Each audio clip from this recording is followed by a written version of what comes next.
we got 28 inches of water, completely flooded the lower area. And so although it wasn't nearly as bad as the 5.5 foot we got 4 years earlier, still substantial in terms of cleanup. We were fortunate the water in the building went down the floor drains in the building.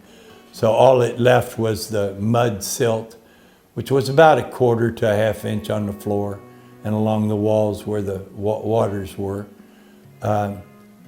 So we got in here Tuesday afternoon and began hosing down and scrubbing out, and we got as much done as we could get done. Of course, then Wednesday we came a blizzard. Thursday we got more snow, and then the temperatures dived down to 7 to 10 degrees. So we pretty much just tried to keep the church from getting any worse.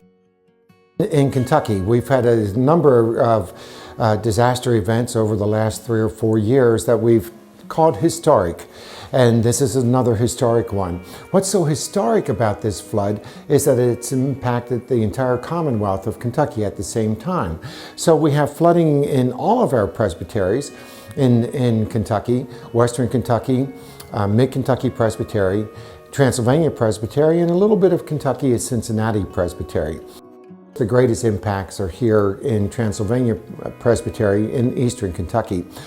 Our geography is such that when we get heavy rains and the waters come down into the hills and the valleys and the hollers, that it just floods. It comes up and floods our communities. And so here in eastern Kentucky, we have about 20 counties that have some severe impact flooding.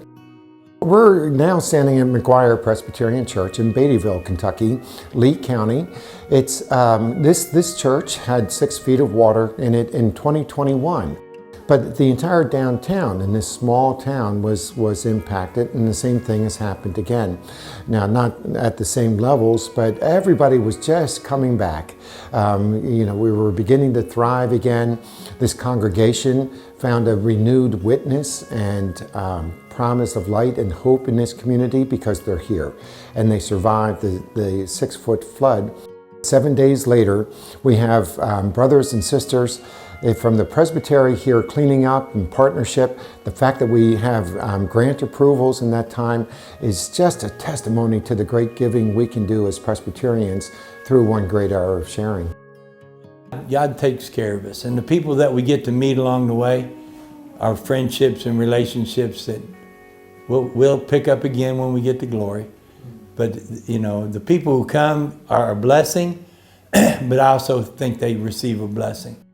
Our ambition is, like it was before, as quick as we can get open and functioning, then we'll become a hub for helping the folks in town who are getting less help, make sure that they get the help they needed and have the resources with cleaning supplies. And so we'll be offering the opportunity for folks to come and through us help the businesses in town. We just come and let people get loved on and let the Lord do what He does and try to have as much fun doing it as we can.